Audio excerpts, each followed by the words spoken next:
दोस्तों, बॉर्डर पर एक बार फिर से चीन अपनी पुरानी और घटिया चालाकियों को अंजाम देने का सपना देख रहा था। बीजिंग के बंद कमरों में बैठे चीनी सेना के जनरल सोच रहे थे कि लद्दाख से लेकर अरुणाचल प्रदेश तक वो अपना भारी भरकम फौज खड़ी करके रातों रात कोई बड़ा खेल कर देंगे। लेकिन उन्हें ये बिल्कुल अंदाजा नहीं था कि दिल्ली में एक साइलेंट और महाविनाशक मास्टर प्लान तैयार हो चुका है, जो उनके हर नापाक इरादों को बॉर्डर पर ही हमेशा के लिए दफन कर देगा। हिमालय की ऊंची और दुर्गम चोटियों पर अचानक भारत की तरफ से कुछ ऐसा हुआ है जिसने सीधे तौर पर चीनी सेना की सबसे दुखती रग को जोर से दबा दिया है, क्योंकि भारत ने अचानक चीन से लगती सीमा पर हजारों फौलादी जवान उतार डाले हैं। सवाल है कि चीन के साथ अचानक भारत ने कौन सा बड़ा एक्शन ले लिया है कि बीजिंग में इतना हड़कंप मच गया है। पीएम मोदी के आदेश के तुरंत बाद एलएसी पर 5000 स्पेशल जवानों की तैनाती आखिर क्यों की जा रही है? तो दोस्तों, इन सभी सवालों के जवाब हम आपको इसी वीडियो पर देने वाले हैं, तो वीडियो के आखिर तक बने रहिएगा और देश की सेना के सपोर्ट में वीडियो को लाइक कीजिए, कमेंट में जय हिंद जय भारत जरूर लिखिए। तो दोस्तों, अगर आप सोच रहे हैं कि एलएसी पर तो हमारे लाखों बहादुर जवान पहले से ही डटे हुए हैं, तो फिर इन 5000 नए सैनिकों के जाने से ऐसा क्या तूफान आ गया है? दरअसल ये कोई आम टुकड़ी नहीं है। ये भारतीय सेना के उस एकदम नए और सबसे घातक स्वरूप का हिस्सा हैं जिन्हें मिलिट्री भाषा में इंटीग्रेटेड बैटल ग्रुप यानी आईबीजी कहा जाता है। इसे आप ऐसे समझिए कि पहले जब बॉर्डर पर कोई इमरजेंसी आती थी तो तोपखाने कहीं और से मंगवाने पड़ते थे, मेडिकल टीम पीछे से आती थी और इंजीनियरिंग या लॉजिस्टिक के लिए अलग अलग जगह से परमिशन लेनी पड़ती थी। इस पूरी प्रक्रिया में काफ़ी कीमती समय खराब होता था। लेकिन अब आईबीजी के रूप में एक ऐसी पूरी तरह से आत्मनिर्भर और अचूक मिनी आर्मी तैयार कर दी गई है जिसमें ये सारी की सारी सुविधाएं और हथियार एक ही कमांड के नीचे मौजूद रहेंगे। इस आईबीजी का इकलौता और सबसे बड़ा मकसद यही है कि दुश्मन को सोचने तक का समय ना दिया जाए। पश्चिमी बंगाल के पानागढ़ में मौजूद हमारी सबसे खतरनाक 17वीं माउंटेन स्ट्राइक कॉर्प्स के अंदर ऐसे 4 धाकड़ आईबीजी तैयार किए जा रहे हैं।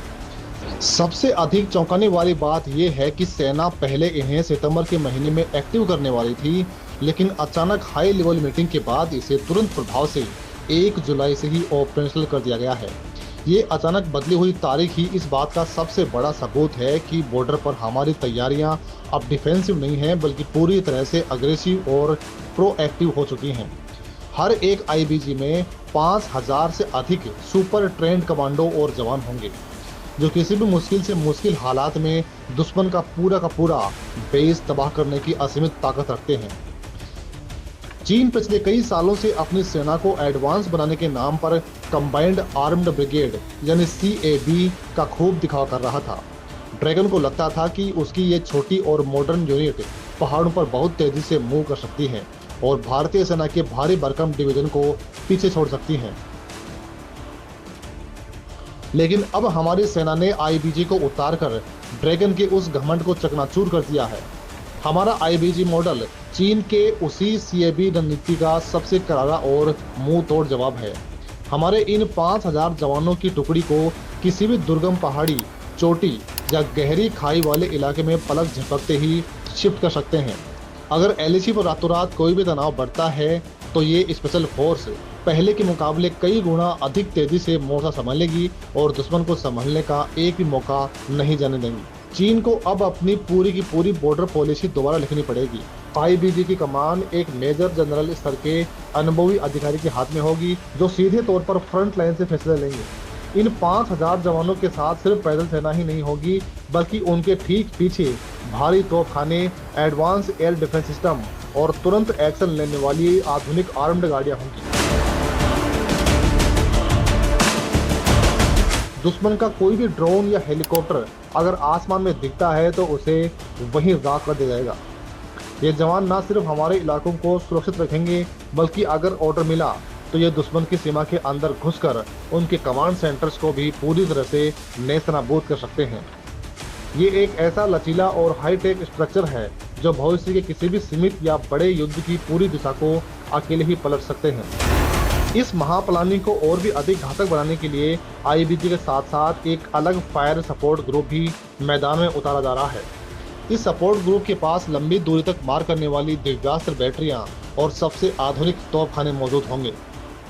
दोस्तों कल्पना कीजिए जब फ्रंट लाइन पर हमारे 5000 जवान आग उगल रहे होंगे और उनके पीछे से दिव्यास्त्र जैसी लंबी दूरी की मिसाइलें दुश्मन के बेस कैंप को उड़ा रही होंगी, तो सामने वाले दुश्मन का क्या हश्र होगा। इस पूरी संरचना को इतना अधिक पावरफुल बनाया जा रहा है कि यह सीधे कोर्प्स मुख्यालय के अंडर में काम करेगी, यानी बीच में कोई भी कागजी अड़चन नहीं आएगी। सीधा आदेश मिलेगा और सीधा एक्शन होगा। फायर सपोर्ट ग्रुप और आधुनिक तोपखाने सीमा पर भारत की ताकत को इतना बढ़ा देंगे कि दुश्मन के रडार और उनके बंकर मिनटों में मिट्टी में मिल जाएंगे। ये कोई एक दिन में लिया हुआ फैसला नहीं है। सेना के इस सबसे बड़े और ऐतिहासिक बदलाव का सपना करीब 7 साल पहले हमारे पूर्व chief of defence staff general Bipin Rawat ने देखा था। उन्होंने ही सबसे पहले यह महसूस किया था कि हमारी सेना को और अधिक चुस्त, तेज और घातक बनाने की जरूरत है। पिछले 7 सालों में पाकिस्तान बॉर्डर से लेकर पूर्वी सेक्टर तक कई बड़े मिलिट्री अभ्यासों में इस आईबीजी मॉडल का बार बार और बहुत ही बारीकी से टेस्ट किया गया है। हर एक कमी को दूर किया गया है और हर एक ताकत को दोगुना किया गया। आज वही सपना एक फौलादी हकीकत बनकर जमीन पर उतर चुका है। जनरल बिपिन रावत के विजन वाला आईबीजी मॉडल अब पूरी तरह से ऑपरेशनल होकर एलएसी पर भारत का सबसे बड़ा रक्षा कवच बन चुका है। इस बड़े आधुनिकीकरण के तहत भारतीय सेना आईबीजे तक ही नहीं रुक रही है, इसके साथ ही कई और खूंखार और हाईटेक यूनिट्स को भी तैयार किया जा रहा है। इनमें रुद्र ब्रिगेड, भैरव बटालियन और शक्तिबाण यूनिट जैसे नए और महाविनाशक सैन्य स्ट्रक्चर शामिल हैं। इन यूनिट का नाम ही इतना भारी है कि दुश्मन इन्हें सुनकर ही खौफ में आ जाए। ये सभी नई संरचनाएं मिलकर हमारी सेना को भविष्य के उन हाईटेक और इलेक्ट्रॉनिक युद्धों के लिए पूरी तरह से तैयार कर देंगी, जहां सिर्फ हथियारों की नहीं बल्कि स्पीड और तकनीक की सबसे अधिक जरूरत होती है। हमारी सेना का ये नया अवतार किसी भी देश को सीधे तौर पर यह चेतावनी है कि अब हमारी जमीन की तरफ आंख उठाकर देखना भी उनके लिए सबसे बड़ी भूल साबित होगा। हालांकि दोस्तों इस पूरी रिपोर्ट पर आपका क्या कुछ कहना है, हमें कमेंट में लिखकर जरूर बताइएगा।